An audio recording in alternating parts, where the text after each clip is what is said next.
오늘 부문은 교회를 다니신 분들이라면 너무나도 익히 잘 아는 부자와 거지 나사로에 대한 이야기입니다. 이 얘기 아시는죠?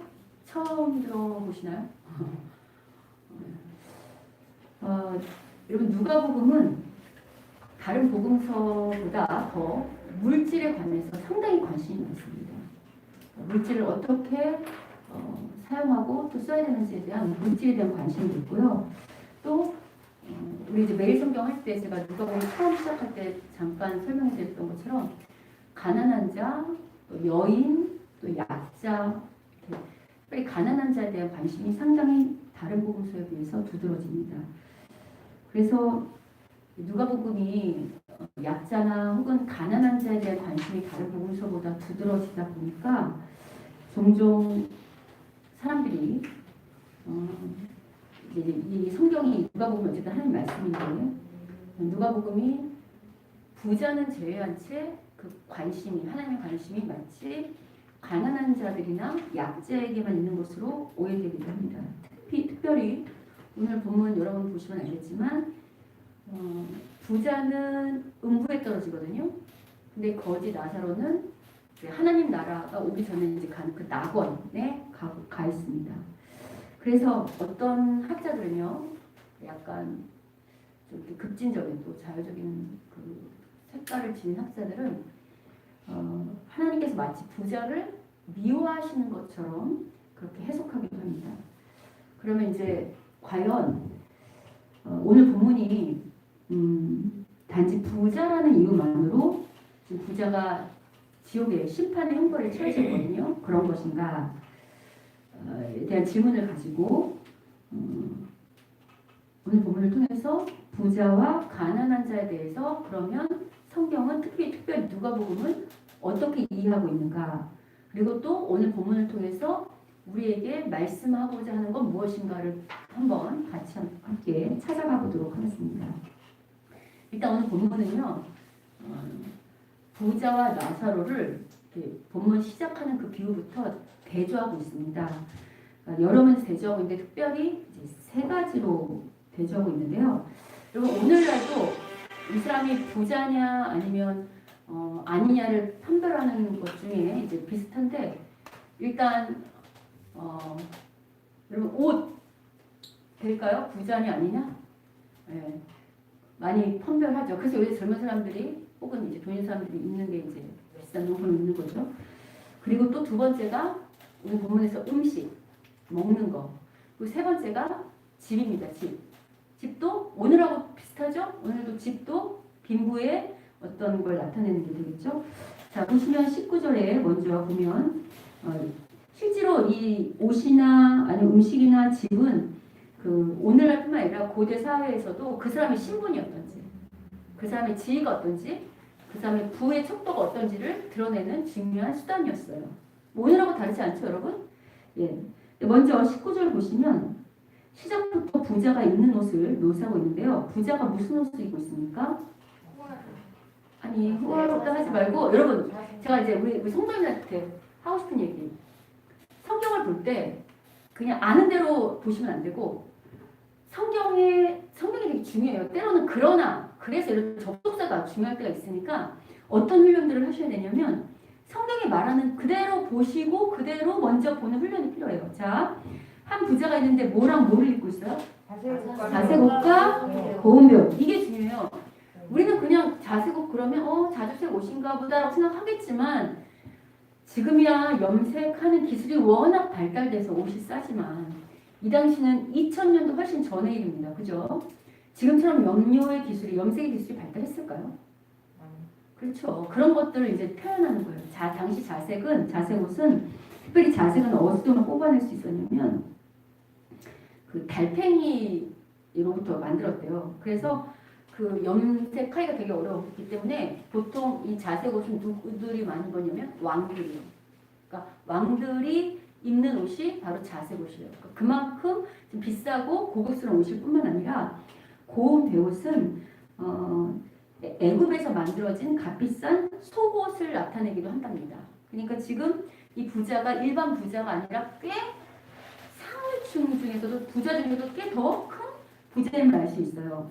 그리고 20절에 보면 나사로가 있는데 그가 어디에 버려졌냐면 부자의 대문 앞에 버렸던 거 보이십니까? 예. 지금 부잣집에 뭐가 있어요? 대문이 있어요. 우리는 뭐 당연히 뭐 대문이 있는 걸 지금 당연시 여기지만 아니 아파트도 그냥 이렇게 현관문이지 대문은 아니지, 그지?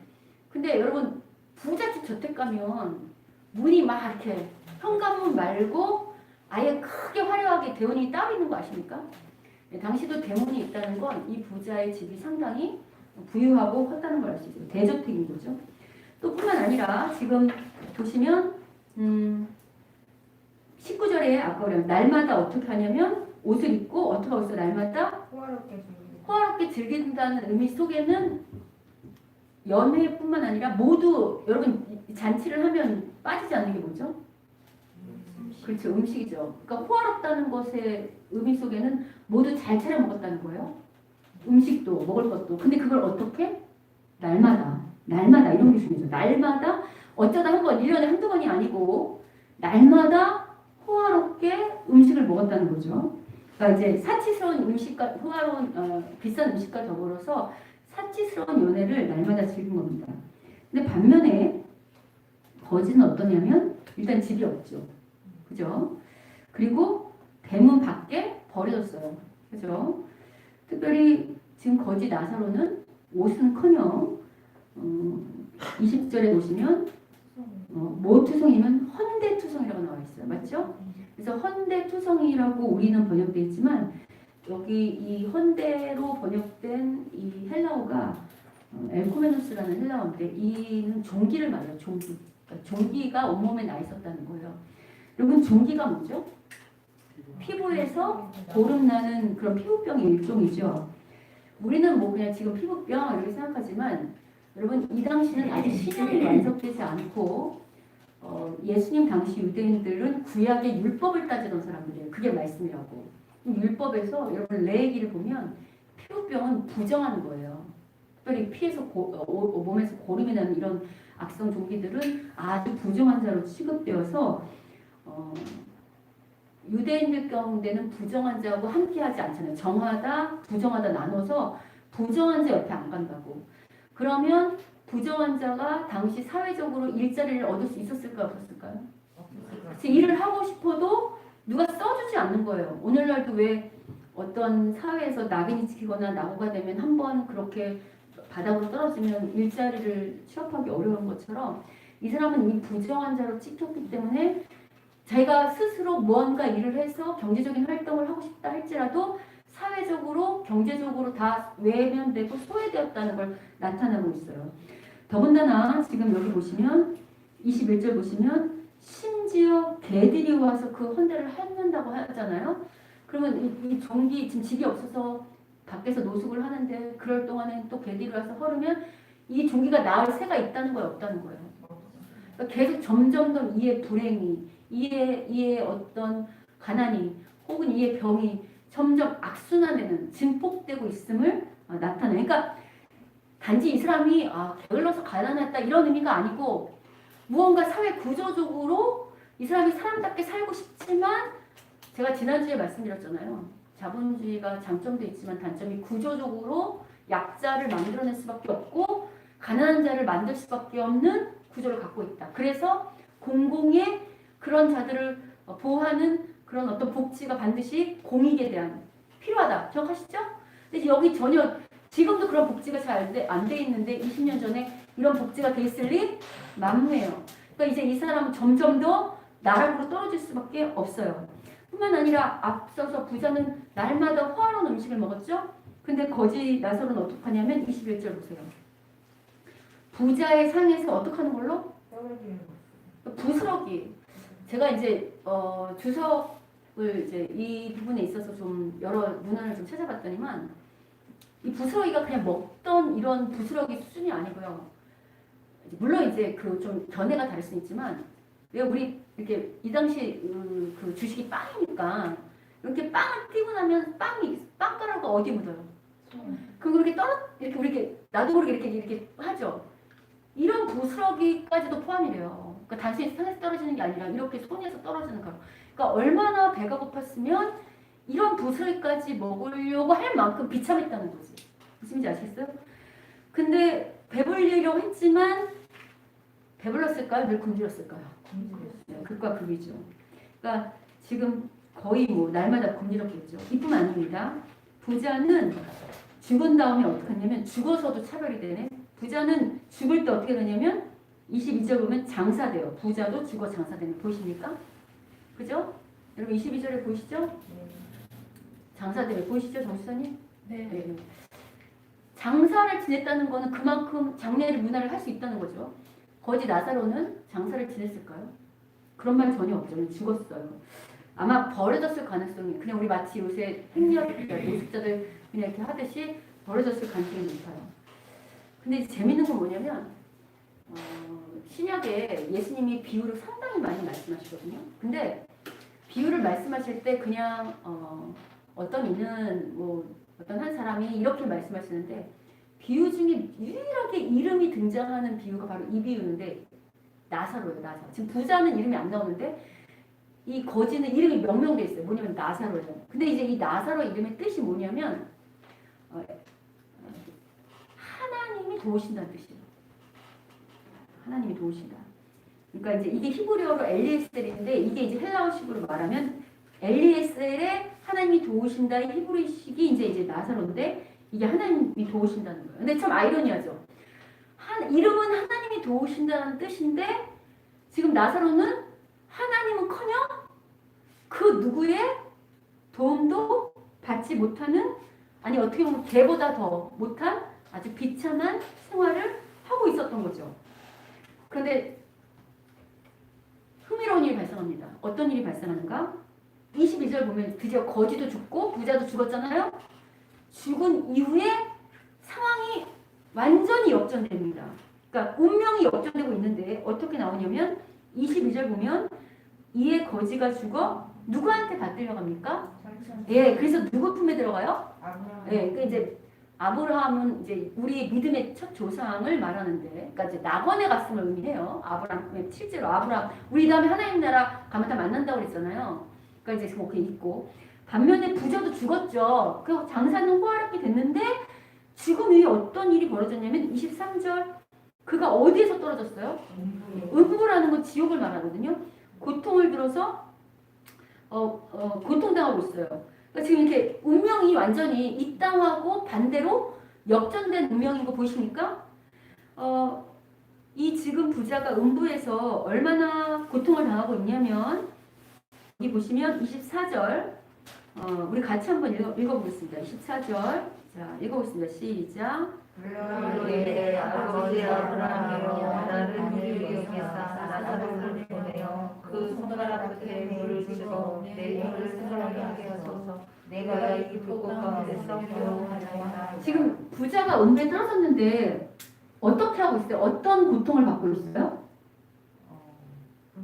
그러니까 불 속에서 타지는 않아. 타지는 않는데 엄청 뜨거워.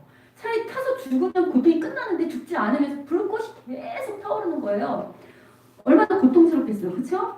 그러니까 얼마나 고통스러우냐면 지금 뭐라고 말하냐면 지금 이제 부자가 지금 나사로를 보고 있는데 아브라함 품에 있는 나사로를 보면서 아브라함한테 뭐라고 요청하냐면 너무 고통스러우니까 나사로를 시켜서 나한테 물 한 방울만, 그죠?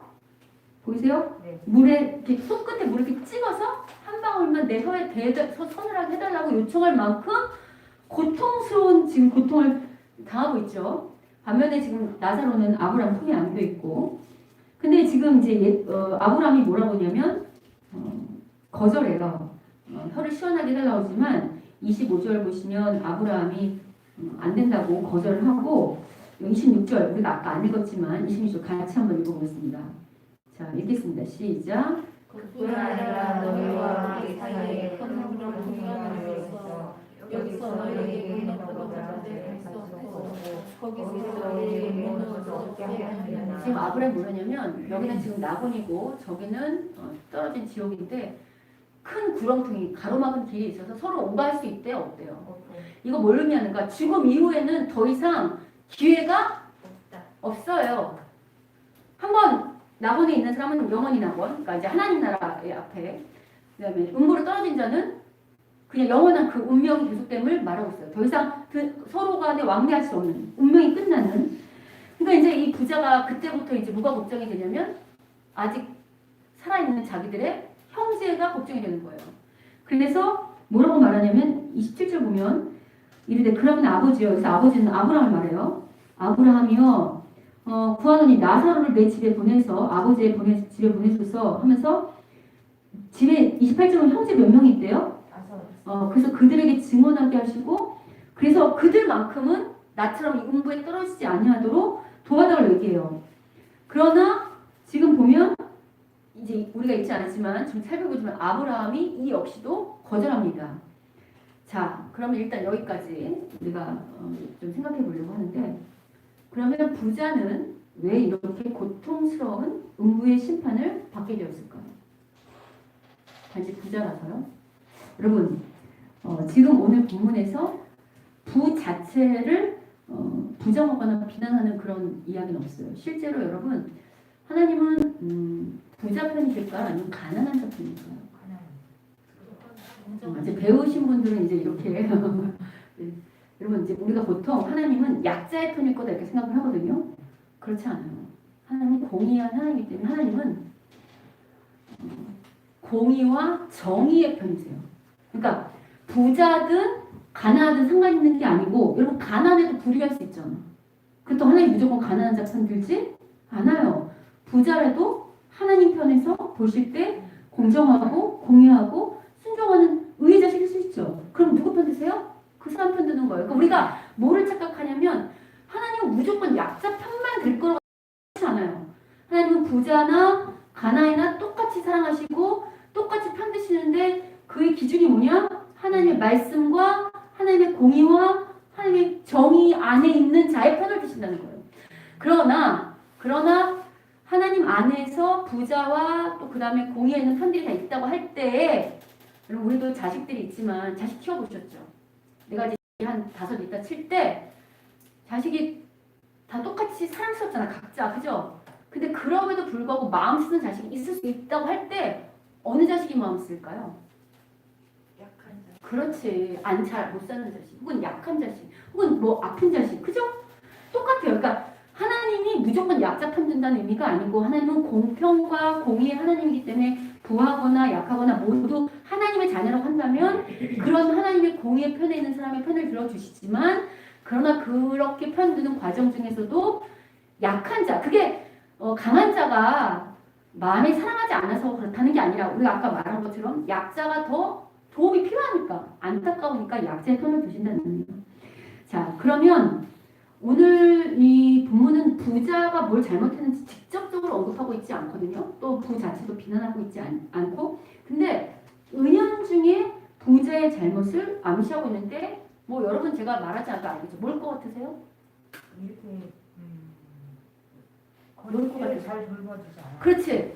자기 집 바로 대문 앞에 있던 가난한 거지를 외면한 채 더구나 자신의 소유가 아주 많음에도 불구하고 그 소유를 오로지 누구만을 위해서 자기 자신만을 위해서 그것도 아주 호화스럽고 사치스럽게 사용했어요. 이게 왜 죄가 되느냐. 이게 세상에서는 이렇게 말할 수 있어요. 아니 내 돈 갖고 내가 쓰는데 그게 왜 죄야? 라고 하는데 그리고 계속 말씀드리지만 우리는 하나님 믿는다는 건 이 세상의 가치관하고 달라요. 우리는 하나님의 가치관을 사는 거잖아요.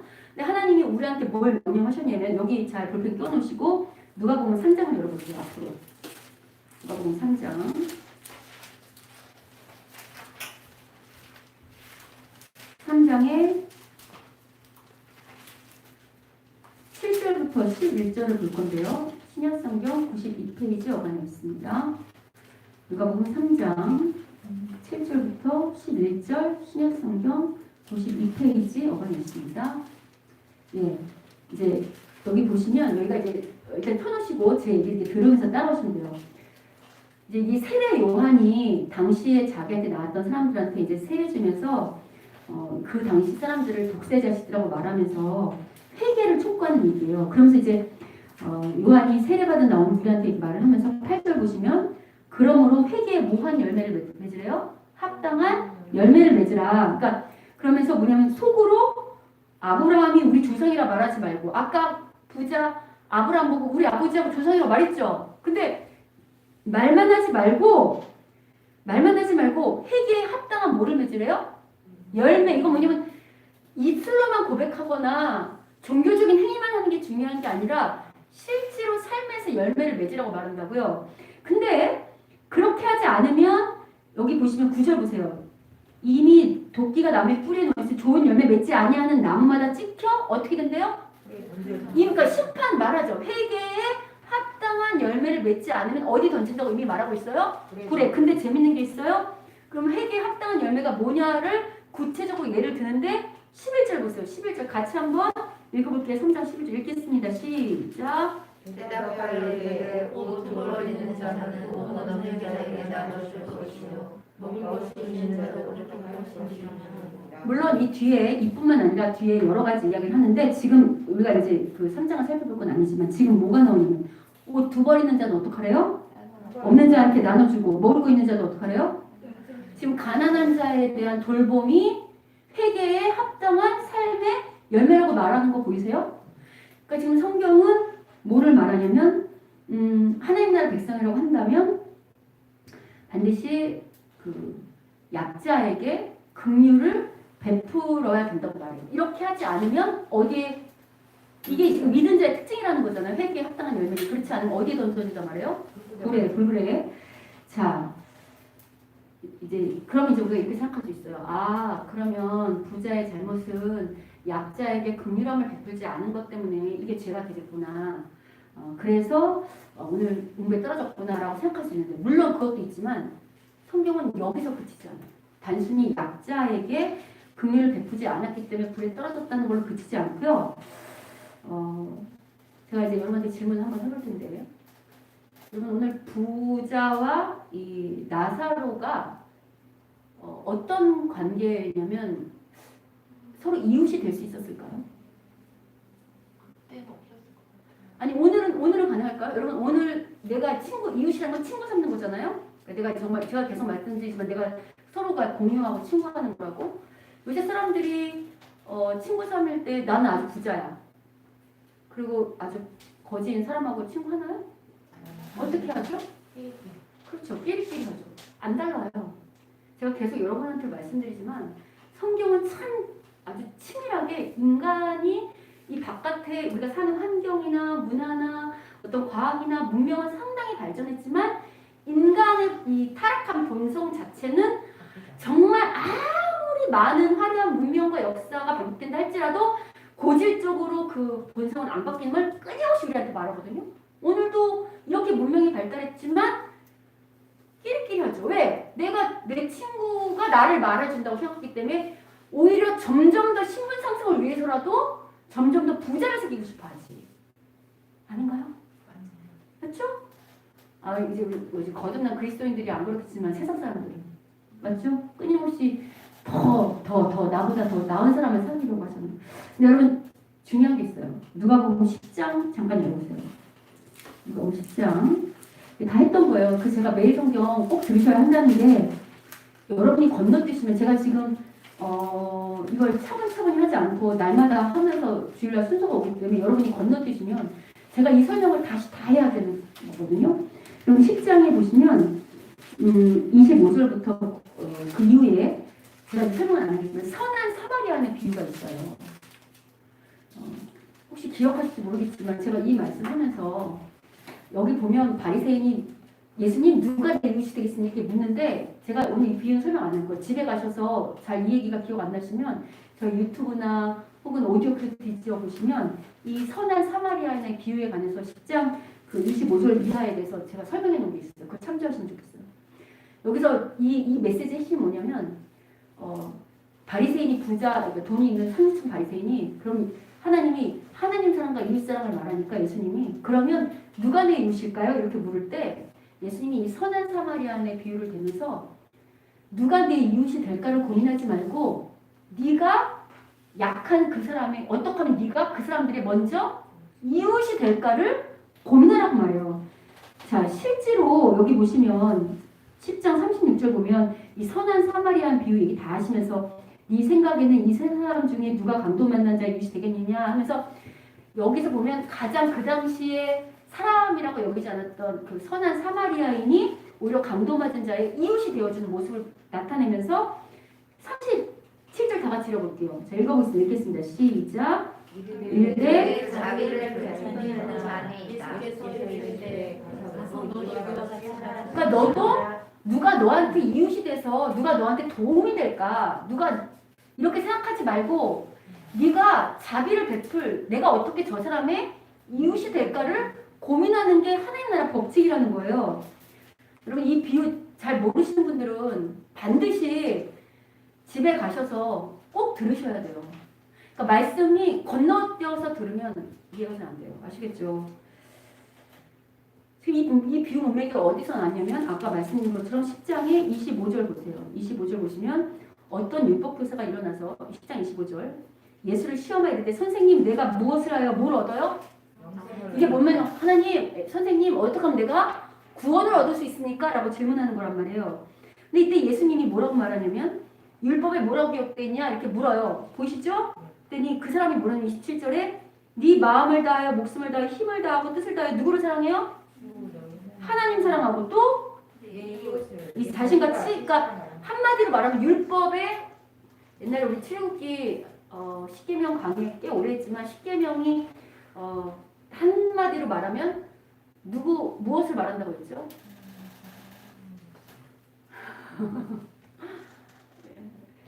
목사님 십계명이 뭘 말하죠? 하나님 사랑. 네, 1계명부터 4계명까지는 하나님과의 관계를 말해요.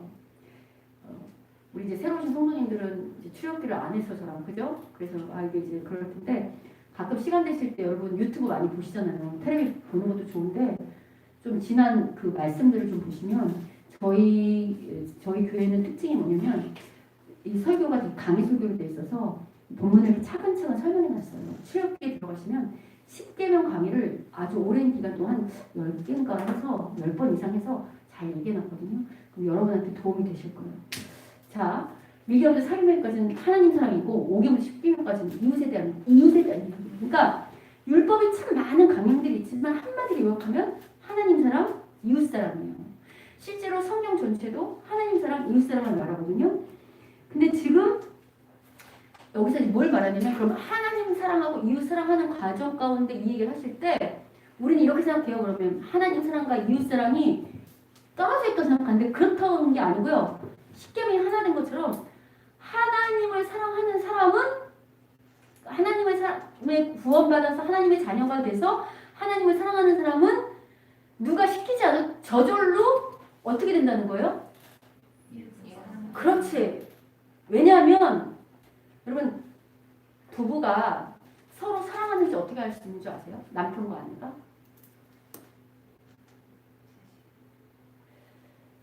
여러분 다 결혼에 살아보셨죠? 내 남편이 나를 사랑한다고 어떻게 언제 느끼세요? 혹은 내 부인이 나를 사랑한다고 느낄 때 뭐 여러 가지가 있겠지만 언제가 진짜 사랑하면 어떻게 될까요? 마음으로 알죠. 왜 그렇게 추상적이지 말고 구체적으로? 내가 어려울 때 함께 있으면 그럴 수도 있죠. 네, 그것도 맞죠. 내 말을 들어요. 진짜 사랑하면 상대방의 말을 듣고 그 말에 따라준다고 해요. 잘 생각해보세요.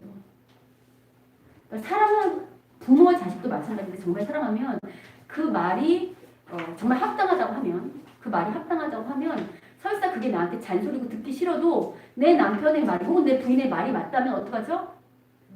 여러분 그걸 안 들어주면 싫으면 어떤 건지 아세요? 사랑하지 않는 거예요. 아니 잘 생각해보세요. 여러분 사랑하면 그 사람 말대로 하게 돼 있어요? 안 돼 있어요? 네. 그러니까 사랑하면 말을 듣게 돼 있어요. 여러분 하나님을 사랑한다는 건 하나님의 말씀을 듣고 아까 말한 것처럼 함께하는 거고 그 마음을 헤아리는 거죠. 아까 말씀드린 것처럼 하나님이 우리를 다 사랑하지만 특별히 하나님의 마음이 어디가 있다고 했어요? 약한 자. 그죠? 그리고 십계명의 사람이 말하잖아요. 나만 사랑하는 게 중요한 게 아니고 나를 사랑한다 하면 누구를 사랑하라고요? 이웃을 네 몸처럼. 그것도 그냥이 아니라 네 몸처럼 너처럼. 그러니까 나 자신을 사랑하라는 게 누구의 말씀이에요? 그러면 하나님 정말 사랑하면 이 말씀을 사랑하게 될 거 아닐까요? 예, 그대로 살게 돼 있어요. 그래서 여러분 실은 하나님을 믿는 사람들을 여러 가지 검증할 수 있는데 첫 번째는 하나님을 사랑한다는 것은 오늘날 뭘로 드러나냐면 말씀에 대한 사모함이에요. 그래서 죄송하지만 하나님을 사랑하는데 말씀에 대한 사모함이 없다? 말씀 들을 때 별로 감동 없다?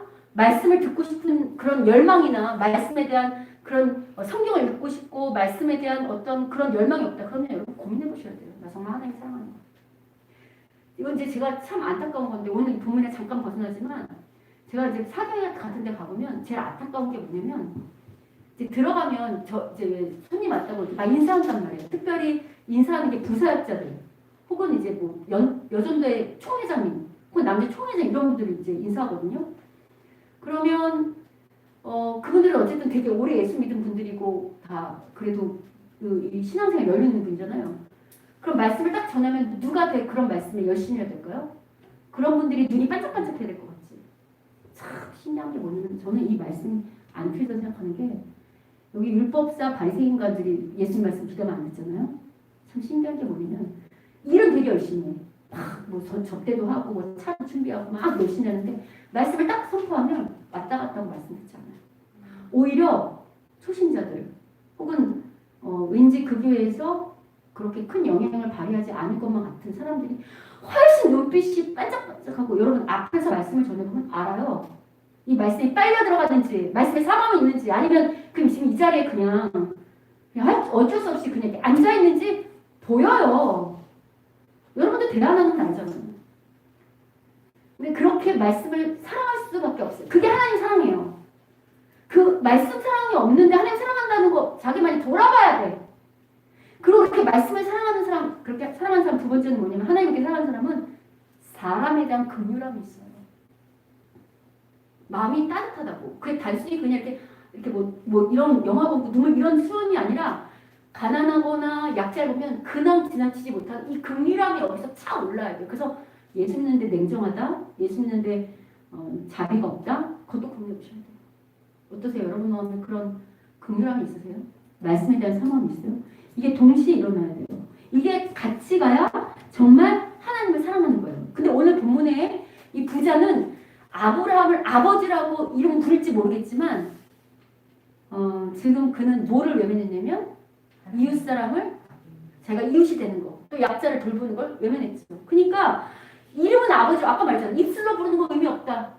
입술로는 아버지를 불렀다고 아브라함을 또 조상을 믿음의 하나님을 불렀을지 모르겠지만 실제로 그의 관계는 하나님의 자녀가 아니라는 반증인 거예요. 말씀을 외면했다는 거 아까 말했잖아. 하나님을 사랑하는데 말씀을 순종하지 않는다? 하나님 사랑하지 않는 거예요. 여러분 이런 말씀 되게 무서운 말씀인데 저는 저희 교회는 아시겠지만 여러분 보고 뭐 일을 하라고 시키던가요? 죄송하지만 저는 부사역자들한테도 아주 꼭 필요한 거 외에는 말을 잘 안 해요. 왜 안 하는 줄 아세요? 저는 저희 부사역뿐만 아니라 성도들이 정말 하나님을 사랑한다면 우리가 나이가 어리지 않잖아. 나이가 다 40개가 넘었잖아. 그러면 이렇게 보면 내가 왜 아빠, 성숙한 아빠는 내가 아빠로서 뭘 해야 되는지 말하지 않아도 알아요. 성숙한 엄마는 아내는 내가 뭘 해야 되는지 잔소리하지 않아도 알아요. 저는 저희 교회가 그런 교회가 되기를 기다리고 있는 거예요. 여러분이 일하는 게 일하지 않고 여러분이 아무것도 안 하는 게 괜찮아서 좋아서 그런 게 아니라 물론 잘하시는 분들 있어요. 그래서 있는 게 아니고 우선순위라고 그랬잖아요. 제가 여러분의 시간을 어떻게 잘 모르잖아요. 여러분마다 우선순위가 있어. 근데 제가 여러분의 환경과 세상을 다 모르니까 저는 알아서 각자 삶 속에서 자기가 자기에 맞게끔 예를 들어 우리 반주자라고 한다면 예배의 반주에 내가 반주로서 어떻게 역할을 감당하는 거 고민하고 준비해오고 하는 것처럼 그럼 각자 위치가 있을 거 아니에요? 그거를 누가 말하지 않아도 내가 이게 왜 부르셨는가 나의 역할이 있거든요. 알아요. 본인이 모른다고 할 수 없어. 알아. 더구나 기도하면 성령님이 가르쳐 주시죠. 그러면 그렇게 기도하면서 내가 이 부분을 내가 먼저 해야겠다. 이렇게 하는 게 저는 멋진 교회라고 생각해서 기도하고 기다리는 거예요. 그게 여러분 해라 말하는 거 훨씬 낫잖아요. 맞죠? 그런 측면에서 제가 저희 교회 우리 사모님 제가 되게 감사한 게 우리 사모님이 되게 알아서 똘똘하게 정말 제가 참 그런 거 보면 제가 복이 많죠. 그런 측면에서는. 그러니까 어쨌든 여러분 그렇게 생각하시고 하시면 좋을 것 같아요. 여하튼 지금 이 부자는 지금 정말 하나님 앞에서 자기가 그런 것들을 안 했을 때 하는 거죠. 또 그 다음에 또 재밌는 건 뭐냐면 반대로 그러면 여기 어떤 일이 있냐면 아까 말한 것처럼 누가복음이 부 자체를 비난하지 않는다 그랬잖아요. 그래서 누가복음에는 이 물질을 가지고 이 부를 어떻게 사용하냐에 따라서 칭찬받기도 하고 또 이렇게 음부에 떨어지기도 해요. 예를 들어서 여러분 19장에 우리가 지금 찾진 않을 거지만 집에 가서 19장을 보시면 삭개오라는 사람이 나와요. 이제 교회를 다녀보신 분들도 알지만 뽕념에 올라온 삭개오에서 이제 세리 얘기가 나오는 거거든요. 근데 이 삭개오는 아주 부자지만 당시 이렇게 손가락질 받던 사람이에요. 근데 이 사람은 부자고 손가락질 받았지만 예수님께 회개하고 구원받아요. 집에 가서 읽어보세요. 또 그 바리새인이나 서기관들이라고 율법 종교 지도자들이라고 다 나쁘지는 않았겠죠. 그 중에서도 아까 말한 것처럼 예수님을 섬기는 의로운 사람들이 있었을까요? 없었을까요? 있었을 거예요. 그죠? 근데 여기 23장에 보면 아리마대 요셉이라는 사람이 상당히 부자거든요. 당시에. 근데 그가 어떻게 하냐면 예수님이 돌아가신 다음에 그 시체를 자기가 가지고 와서 자기 돈으로 무덤을 사요. 그래서 예수님을 장사했어요. 부자임에도 불구하고. 그러니까 누가복음에는 부 자체를 비난하는 게 아니고 부를 어떻게 썼느냐에 따라서 칭찬받기도 하고 음부에 떨어지기도 하는 것을 드러나요. 여러분 이런 것들은 단순히 부뿐만 아니라 아까 제가 그래서 그 말씀 해드린 거예요. 우리의 물질, 우리의 시간, 우리의 은사를 어떻게 사용하냐에 따라서 하나님 앞에 칭찬받을 수도 있고 음부로 떨어질 수도 있다는 거예요. 특별히 오늘 이 누가복음의 비유 속에는 부자가 한 명만 등장하는 게 아니에요. 또 다른 부자가 등장해요. 누가 등장할까요? 오늘 비유 속에 아브라함 기억하세요? 아브라함? 아까 거지 나사를 아브라함이 품에 안고 있었잖아요. 맞죠? 이 아브라함도 상당한 부자였어요. 어떻게 부자였냐면 이미 저랑 창세기 공부하신 분들은 아브라함이 얼마나 큰 부자였는지 또 창세기 보면 다 나와요. 이것도 제가 설명할 수 없으니까 보시는데 저희가 창세기도 다 해놨어요. 유튜브 들어가시면. 근데 제가 하나만 예로 말씀드리면 그 창세기 14장 보면 아브라함이 자기 조카 롯이 이제 전쟁에서 포로로 끌려가서 구출하러 가는 장면이 나오는데 그때 아브라함이 어떻게 가냐면 혼자 가는 게 아니라 집에 있던 사병 318명을 데리고 가요. 여러분 집에서 사병이 318명이 있다는 건 왜냐면 내가 사병을 거느린다는 건 단순히 군대만 있다는 게 아니라 이들을 평상시에 어떻게 해야 돼요? 평상시에 어떻게 해야 돼요, 여러분? 먹여야 살려야지. 맞아요. 먹이고 입히고 그들이 살 수 있도록 다 돼야 되는 거 물질을. 맞죠? 사병이잖아. 자기 거 준수는. 그러니까 그만큼 아브라함이 부자였어요. 땅 살 때도 어마어마한 부자라고 제가 그 매장에 살 때도 다 설명해 드렸잖아요. 여하튼. 근데 흥미로운 게 뭐냐면 지금 이 죽은 거지 나사로에게 죽은 이후에 지금 나사로는 어디에 있죠? 나사로 어디에 있어요? 아니 아브라함 품에 있는데 음부에 있어요? 낙원에 있어요? 낙원에 있죠. 근데 낙원에 있는 나사로의 이웃으로 누가 나오냐면 아브라함이 나와요. 맞죠? 같이 있잖아. 이웃으로 품에 안고. 맞죠? 근데 지금 부자는 내가 이웃이 되지 않았잖아. 이웃이 되지 않으니까 지금 위에 건널 수 없는 구렁텅이에서 낙원에 있는 나사로의 이웃이 되는 것이 아니라 저 음부에 떨어진 거 보이세요? 제 말 이해하세요? 이 땅이 하나님 나라의 그림자로 했잖아요. 지금 하나님이 도우신다고 하는 나사로를 도왔던 이웃이 되었던 아브라함처럼 아브라함은 실제로 그 창세기를 보면 소돔과 고모라를 놓고 기도할 만큼 그렇게 떨어지는 나라로 떨어진 사람들이 이웃이 되고자 애썼던 사람이거든. 그러니까 그렇게 하나님의 말씀에 순종하여 하나님의 이웃사랑을 실천하고 애썼던 사람은 낙원에 있는 거지 나사로의 이웃이 된 반면에 이 땅에서 이웃이 되지 않았던 부자는 이웃이 되지 낙원의 이웃이 되지 못하고 음부에 있는 거 보이세요? 제발 이해하세요? 네. 이거 되게 무섭고 두렵고 떨리는 말인데 우리 지금 되게 생각 없이 살잖아. 하루하루. 그냥 살던 대로 먹고 마시고 일하고 살던 대로. 생각 없이. 그림자라는 거 되게 그죠? 자, 부자가 하나님의 자녀가 아니라는 증거는요. 죽음 이후에 그의 관심을 통해서도 알 수 있는데 다시 오늘 본문으로 돌아보세요. 누가복음 16장으로. 돌아오시면 지금 아까 보면 부자는 사후에조차도 지금 관심이 가난한 자들이 아니라 누구한테 하고 있냐면 아까 아브라함한테 누구한테 그 사람들을 보내달라고 말했냐면 자기 5 형제한테 보내달라는 거 보이세요? 부자 형제면 다 잘 살 거 아니야. 그러니까 부자의 관심은 죽어서까지도 누구한테 가 있어요? 예, 자기들 같은 승려층 엘리트한테만 있고요. 또 하나는 뭐냐면 지금 보면 부자가 죽어서도 뭘 착각하냐면 지금 계속해서 아브라함한테 요청하는 게 뭐냐면 나한테 여기 혀끝에 물 달라고 할 때 누구 좀 보내달라고 말해요? 네, 나사로 보내달라고 그래요. 형제들한테도 누구를 좀 보내달라고 말해요? 나사로. 죽어서도 누가 자기 종인 줄 알아요? 보이세요 여러분? 안 변한다니까. 이게 웃을 일이 아니야. 이거는 나한테 적용하면 나의 이 잘못된 내 속에 있는 죄악, 내 속에 있는 교만, 내 속에 있는 위선, 내 속에 있는 이 우선순위 없음, 내 속에 있는 이 자비하지 않음, 인색함 이런 것들이 잘 안 변할 수 있다는 반증이에요. 이해되세요? 그래서 깨야 돼. 여러분 제가 지난주도 저기 금요일날 어디 잠깐 갔다 왔는데 조금 안타까웠던 게 뭐냐면 이 사람의 죄성이 보일 때가 많이 있어요. 이게 우리 되게 교만하잖아. 이렇게 낯선 사람 오면 이렇게 환대하고 이렇게 상냥하고 이런 게 그리스도의 태도인데 우리 약간 이런 거 있잖아. 이렇게 우리 약간 이렇게 살짝 여러분 어디 가면 이렇게 약간 이게 있죠.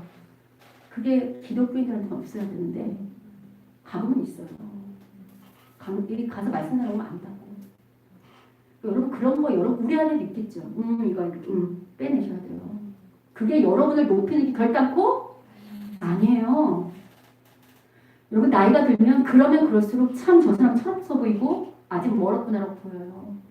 우리 지난주 했잖아. 지지난 것처럼 낮은 높아지면 낮아질 것이고 낮은 높아지면 말씀이 다 연결된다. 그죠? 자, 근데 이제 그러면 이제 여기까지 지금 이 부자가 이래서 이러한 연구에 떨어졌구나라고 한다면 이제 반대로 그러면 거짓 나사로는 어떻게 낙원에 가게 되었는가를 고민해볼 수 있겠죠. 맞죠? 그러면 어떤 사람들이 이렇게 말해요. 앞서서 제가 나사로의 이름이 누가 도우신다? 하나님이 도우신다라는 거를 이제 그걸 근거로 삼기도 해요. 하나님이 그래서 구원받았다. 근데 이거는 설득력이 좀 떨어져요. 이름만으로 구원했다는 거는 좀 설득력이 떨어지고요. 특별히 오늘 굳이 나사로는 이름을 명명하지 않고 그냥 부자와 거지해도 이 비유의 메시지 자체는 크게 달라지지 않거든요. 그러니까 이름으로 구원받았다는 건 좀 설득력이 떨어지고요. 대신에 아까 앞서서 부자도 은근히 암시했던 것처럼 오늘 나사로의 구원도 분명히 밝히진 않지만 간접적으로 암시하고 있어요. 어디냐면 25절을 볼게요. 자, 25절 아까 읽었지만 다시 한번 함께 읽도록 하겠습니다. 읽겠습니다. 시작. 아브라함의 이르되 너는 살때 좋은 것을 받았고 나사로는 하나님을 받았으니 이것을 기억하라. 이제 그는 여기서 요절을 하고 너는 괴로움을 받는. 지금 여기 뭐라냐면 아브라함이 이제 여기 올 수 없는 그 부자한테 얘기하면서 부자야 너는 이미 살아있을 때 다 누렸잖아. 너 혼자 잘 먹고 잘 누렸잖아. 근데 나사로는 뭘 받았대요? 고난을 받았대요. 성경에서 고난을 받는 것은 이제 하나님의 백성들에게 이제 임하는 것으로 많이 간주하고 특별히 고난을 받고 그것을 이제 이것을 기억하라 했다는 것은 뭐냐면 여기까지 왔다는 것은 고난 가운데도 하나님을 잊지 않고 그 고난을 잘 감내했다, 인내했다라는 것을 우리가 암시한다고 생각할 수 있어요. 그래서 근데 이제 특별히 오늘 보면 이제 이 구절로 봐서 나사로가 구원받은 이유는 가난으로부터 오는 특별히 가난으로부터 오는 고난을 감내기 때문에 추정하죠. 근데 이제 좀 아쉬운 것은 여기 이제 나사로가 하나님께 어떤 상급을 받았다는 그런 언급은 없어요. 그러니까 이제 이게 구원의 한계라는 거지. 왜냐면 우리가 이 다음에 구원받지만 우리에게 상이 있잖아요. 근데 이제 바울이 차등을 계속 말해요. 똑같이 구원받지만 상 받는 자와 그렇지 않은 것에 대해서 말할 때 나사로는 구원을 받았지만 상 받을 만큼의 자리까지 나아간 걸로는 보이지 않아요. 거기가 한계예요. 자, 그러니까 이제 그냥 구원받은 건 가난한 것을 잘 참았다. 하나님을 원망하거나 불평하지 않고 잘 감내했구나. 그런 것들에 대해서 끝까지 하나님을 버리지 않았구나. 왜냐면 우리 가난하거나 이러면 하나님 원망하고 하나님을 떠날 수도 있죠. 크죠. 근데 그렇지 않은 것에 대한 칭찬이에요.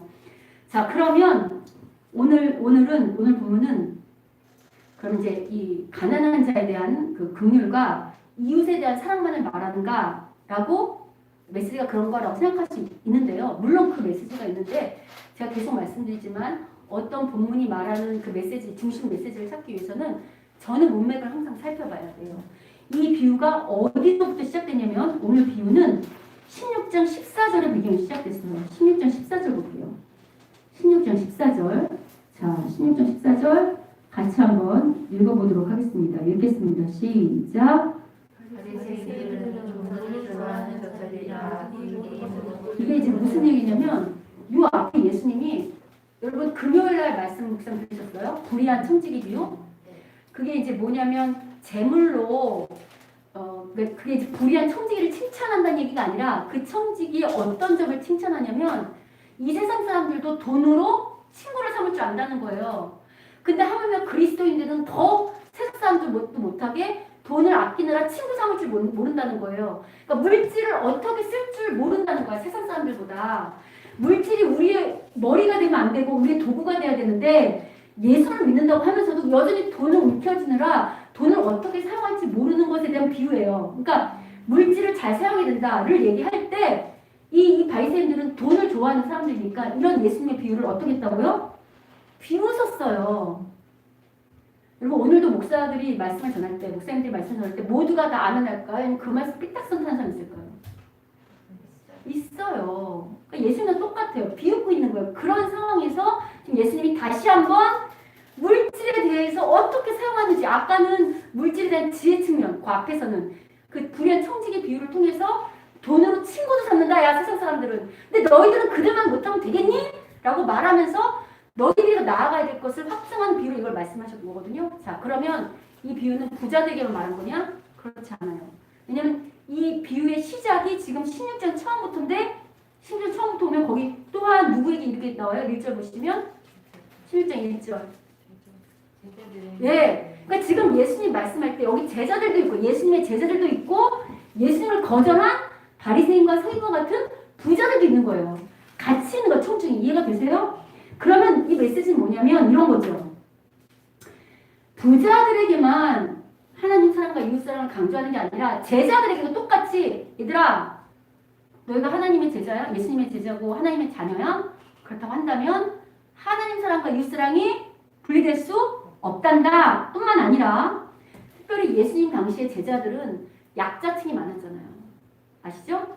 그리고 예수님의 제자들은 제가 거듭 말씀드리지만 하나님 말씀대로 사는 여러분 부자 되기가 쉽지 않아요. 왜냐하면 이 땅에서도 정직하게 살려면 세금 다 내야 되고요. 그 다음에 내가 먼저 어떻게 이 세상 사람들처럼 막 돈 버는 방법 있잖아. 그 불리한 이 세상이 타락해서 뭐 투기라든가 뭐 여러 가지 있잖아요. 돈 벌 수 있는 우리 정직하면 그런 데 뛰어들게 돼요? 아니면 안 하게 돼요?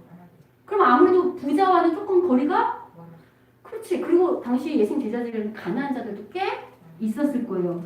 그러면 그들한테 뭘 얘기하냐면 이거지. 아까 나사로가 불평하지 않았잖아요. 예수님 제자들 중에 가난한 자들에게 얘들아 나사로도 아니 적어도 그 듣는 사람들은 여러분 오늘 여러분이 가난하고 어렵다 할지라도 나사로처럼 집도 없고 그 다음에 걔가 여기를 핥을 만큼 그렇게 가난한 사람이 혹시 있어요? 그 정도는 아니잖아. 근데 우리 조금만 가난해도 어떡하죠? 어떻게 여러분 말씀해 보세요. 힘들어. 혼자 힘들면 괜찮은데 벌써 불평한다고 하나님께 불평하고 원망하고 또 교회 안에서도 나를 돕지 않는 사람들에게 원망의 화살을 내쏟죠. 거지 나사로도 부자가 자기를 돕지 않는 것에 대하여 부자를 원망하고 저 사람 부자인데 왜 저러고 살아 비난하고 저러고 할 수 있었겠지만 그러지? 그 얘기를 하는 거예요. 네가 정말 하나님의 제자라면 설사 가난하다 할지라도 하나님을 원망하거나 너를 돕지 않는 그 사람을 원망하거나 조롱하지 말고 오히려 그를 긍휼히 여겨야 되지. 이해가 되세요? 그렇죠? 실제로 그래서 오늘 이 본문은 부자와 가난한 제자 동시, 왜냐면 제자들 중에 부자들도 있고 가난한 자들도 있을 거 아니에요. 동시에 말하는 거예요. 경각심과 격렬하죠. 얘들아 가난해도 이렇게 잘 참으면 마지막 날 하나님 너를 기억한단다. 하나님께서 너를 낙원에 이르게 한단다고 격려를 주고 있어요. 그래서 여러분 이런 비유가 들어있기 때문에 오늘 그 17장 제가 이제 아까 1절부터 4절 안 읽었지만 연이어 있는 17장을 열어볼게요. 오늘 보면 17장 1절부터 4절을 보시면 이런 말이 들어있어요. 예수님이 따로 제자들한테 말해. 제자들에게 아까는 바리새인들하고 다 같이 말했다면 이제 제자들이 뭐냐면 실족하게 하는 것이 없을 수는 없으나 그렇게 하는 자에게는 화로다. 이는 그가 이 작은 자 중에 하나를 실족하게 할 텐데 차라리 연자맷돌이 그 무게 매어 바다에 던지게 낫더라. 무슨 얘기냐면 네가 예수님의 제자야?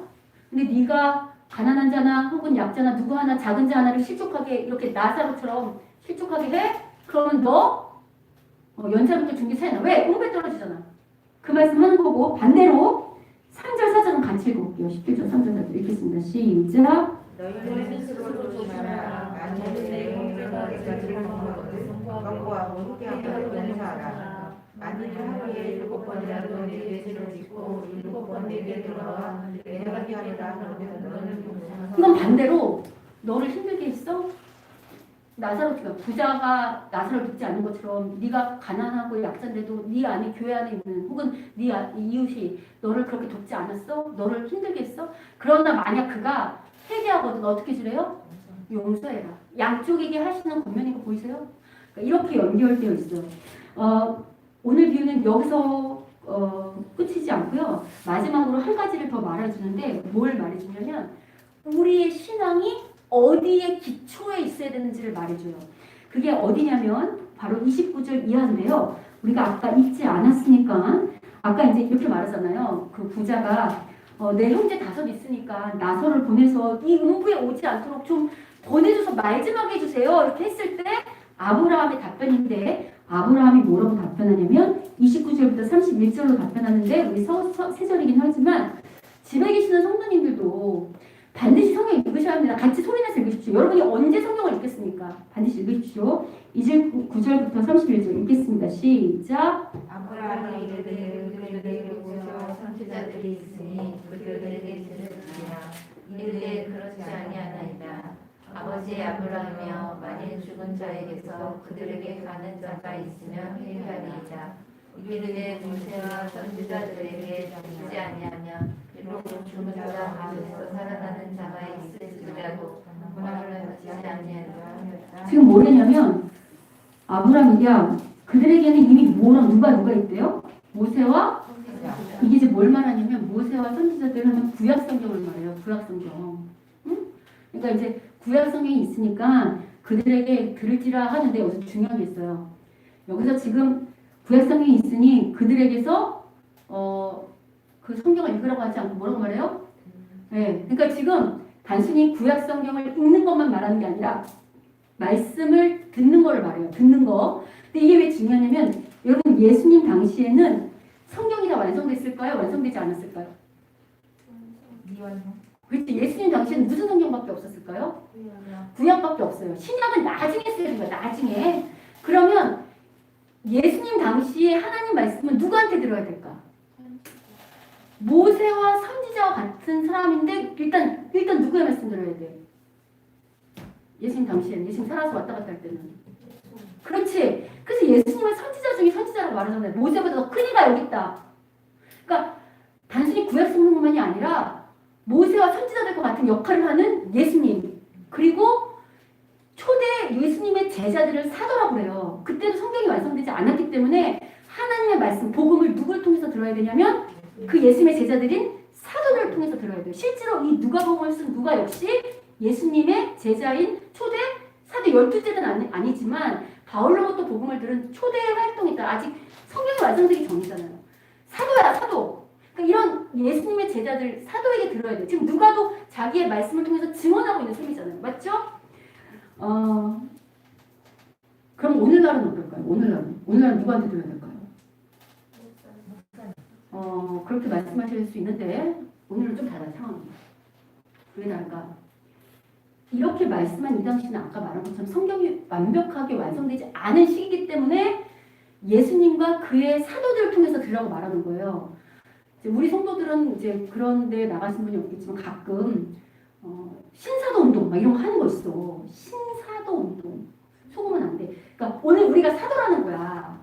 신사도 운동. 그래서 막 기적 마치 이 신약에서 복음서에서 하는 기적과 이적하는 것처럼 할 수 있다 막 그런 거 하는 분들 있거든. 되게 죄송한데 무식한 얘기예요. 사도 시대는 끝났어.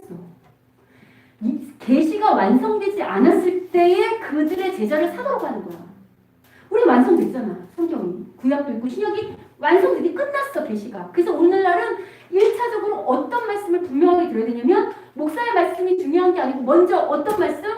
성경 자체가 말하는 게 되게 중요해요. 왜냐하면 목사도 잘못 해석할 수 있잖아. 그러니까 여러분 한 분 한 분이 성경을 읽고 성령님의 조명을 받아서 우리 목사님 말씀이 그러한가 그러하지 아니한가 분별할 수 있는 능력을 받아야 돼.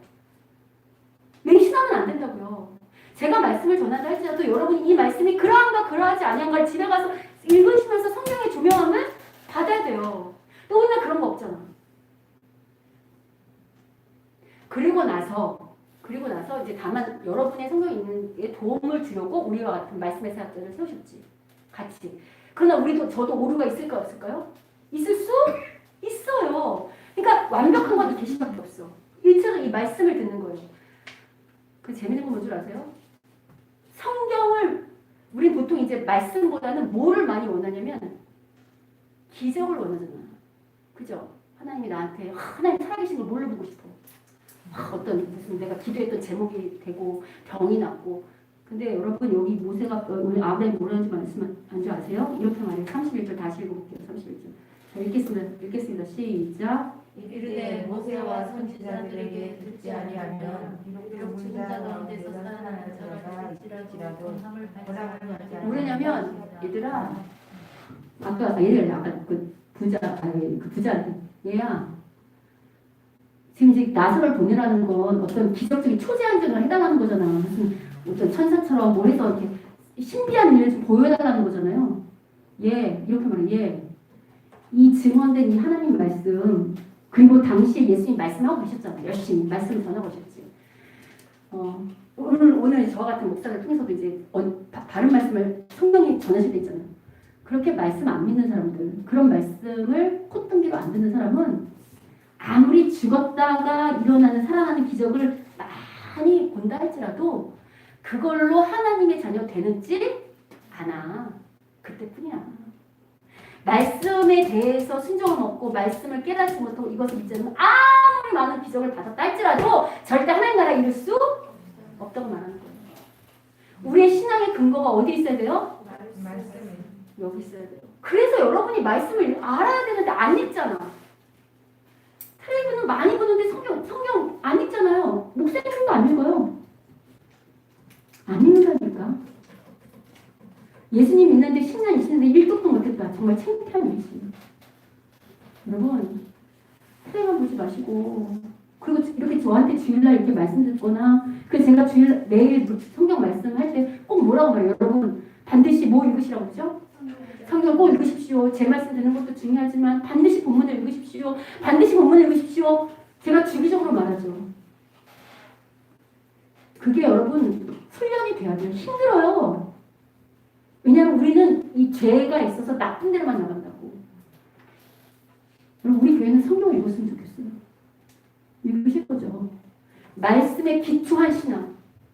말씀에 내 안에 들어와야 아까 그랬잖아. 하나님을 사랑하는 거 뭐를 사랑하는 거라고? 이 말씀이 달아야 돼. 그렇구나. 그렇구나. 이 말씀 보면서 막 가슴이 오고 내가 깨달아지고 내가 깨져야 돼. 여러분 예배 시간에 이런 말씀 들을 때 혹은 성경 읽을 때 그런 깨어지는 역사가 있으세요? 있어야 돼. 그거 없이 늘 제자리에 있으면 그게 바리새인과 서인과 율법교 부사들이라고 제가 여러 번 말씀드렸잖아요. 들으시고 그렇게 말씀을 사모하면 이 안에 성령님이 우리를 막 흔드시면서 우리가 이웃사랑하게 만드시고 우리를 변화시키시고 긍휼하게 만드시고 나의 높아진 마음을 낮아지게 하시고 전에는 이렇게 아무나 친구 안 하고 눈 이렇게 살짝 가진 눈 뜨면서 했던 사람이 먼저 손 내밀게 되고 상냥하게 되고 또 마땅히 해야 되는 훈련. 여러분 예수 믿는데 공부하지 않고 훈련받지 않고 신앙 좋아진다. 절대 그런 거 없습니다. 학교를 가방만 들고 왔다 갔다 하고 졸업장만 딴다고 그 아이 머릿속에 학교 공부가 들어갈까요? 공부하는 사람만 그 내용이 들어가는 것처럼 교회 안에서도 교회 안에서 있는 훈련들, 말씀의 훈련들 혹은 제자 훈련이라든지 여러 가지 훈련 속에 참여하지 않으면 물론 하나님은 알겠지. 그러나 오늘 이 나사로처럼 겨우 품에 안기는 수준. 여러분의 선택이에요. 왜냐하면 우리가 다 성인이고 인격체라 누가 누구를 조종할 수 없어. 제가 목사지만 여러분을 조종할 수 없어요. 기도는 해드리죠. 제가 하나님 이분들의 마음을 만져주십시오. 성령님 이분들을 만지셔서 이분들을 변화시켜 주시고 하나님 앞에 하나님을 사랑하고 말씀을 사랑하고 그렇게 살아갈 수 있도록 그래서 정말 하나님께 칭찬받는 아브라함과 같은 믿음의 종이 되게 해주세요. 라고 기도는 해드릴 수 있어요. 그러나 그것을 받고 않고 여러분과 하나님과 1대1 몫이에요. 어떠세요? 여러분 오늘 말씀 들으면서 여러분은 오늘 말씀 속에 정말 난 칭찬받는 정말 하나님 앞에 하나님 사랑과 이웃 사랑을 자발적으로 그렇게 삶으로 살아내고 정말 그렇구나 나 정말 하나님 기뻐하시구나 라는 자들입니까? 아니면 어디에 가까우세요? 여러분 신앙생활은 추상적인 게 아닙니다. 요새 코로나 시대라고 시국이라 저희가 뭐 수예배도 잘 못하고 그냥 이렇게 많이 대면 예배 못하고 해서 많이 안타까운데 여러분 진짜 복은 돈 많이 벌거나 사업이 잘 되거나 승승장구하는 것도 복일 수 있겠지만 진짜 성경이 말하는 복은 날마다 내가 깨지는 거야. 내가 깨지는 거야. 나의 죄성이 깨지고 나의 교만이 깨지고 나의 위선이 깨지고 나의 이기심이 깨지고 나의 냉정함과 자비 없음과 이 거만함과 이 게으름과 악함이 깨지고 반대로 하나님의 좋은 이 자비와 또 충성과 또 절제와 인내와 사랑과 희락과 이런 것들이 날마다 나한테 덧입혀지는 거. 하나님의 성실하심과 공의하심과 이런 것이 날마다 나한테 덧입혀지는 것이 진짜 복이에요. 나머지 여러분이 이 땅에서 그 일을 하는 것은 그런 것들을 만들기 위한 이 땅에 살려면 필요하잖아. 필요한 것들. 그거에 대한 도구가 하나님 나라 세우기 위한 도구지. 그게 우선이? 아니에요. 어떻습니까 여러분? 지금 여러분의 우선순위는 두 개 있습니까? 아니면 하나님 나라에 있습니까? 여러분의 지금 우선순위는 그냥 나 이 정도면 됐지 뭐 옆에 사람 이웃으로 내가 겨우 이 정도 하고 있잖아요. 아니면 말씀처럼 내가 정말 하나님 나라 이웃이 되어야 할 사람들에게 여러분 저도 여러분의 이웃이에요. 제가 계속 말씀드리지만 저도 목사지만 성도고 이웃이에요. 제가 여러분의 이웃이 되어야 되겠지만 여러분도 저의 이웃이에요. 서로 상호 존중이에요. 상호 존중. 어떻습니까 여러분? 여러분이 이웃이 되려고 애쓰고 계십니까? 우리 교회 안에 새로운 사람이 오거나 약자가 오거나 혹은 하면 그에게 먼저 손 내밀고 내가 먼저 넓은 마음으로 품어내려고 하고 그러고 계십니까? 지금 힘들고 어렵지만 불평하고 원망하지 않고 오늘 감사하고 계십니까? 여러분 바람이는 오늘 그런 말 있잖아요. 하나님이 도우신다. 그죠? 나서 이름이. 오늘날 하나님이 도우심이 누구를 통해서 나타나냐면 우리를 통해서 나타나요. 나를 통해서. 그래서 오늘 우리 말씀처럼 하나님이 도우신 나를 통해서 하나님의 도우심이 오늘 그렇잖아요. 우리 이제는 오늘날 모세와 선지자는 다른 사람이 아니라 이 말씀을 증언하는 그 예수님의 제자들은 우리잖아. 그죠? 우리가 단순히 말씀 입으로 예수 믿으세요 복음을 증거할 뿐만 아니라 뭘로 증거해야 되죠? 우리의 삶으로. 어떻게 삶으로? 하나님이 도우심이 어떻게 있는지를 나를 통해서 드러내면 되잖아. 저분이 날 돕는 게 하나님이 날 도우시는구나. 가서 말씀하면 되시잖아요. 내가 돕는 거 아니고 누가 도와요? 하나님이 저를 통해서 여러분 도우라고 하시는 거예요. 하나님이 하시는 거예요. 그게 하나님이 하시는 거잖아요. 맞죠? 여러분 어릴 때는 미성숙한 사람은 하나님 나한테 뭘 줬는지만 자랑해요. 하나님이 나한테 이것도 주시고요. 저것도 주시고요. 성숙하면 하나님이 나를 통해 어떻게 다른 사람을 섬기게 하셨는지를 자랑하게 된다고. 바라기는 우리가 이 코로나 시국이지만 코로나라는 이런 외부 환경에 핑계대지 말고 그래서 우리가 그냥 못해요 하지 말고 그럼에도 불구하고 하나님 말씀처럼 나를 통해서 하나님의 도우심이 어떻게 드러나는지 증거하는 우리 모두가 되시기를 주님으로 축원합니다. 아멘. 네. 우리 옆 사람한테 한번 그 인사하고 말할게요. 당신을 통해서 하나님의 도우심이 드러나길 바랍니다. 드러나길 바랍니다. 우리 좋은 우리 교회 삶의 도우심이 드러나길 바랍니다. 아멘. 우리 시간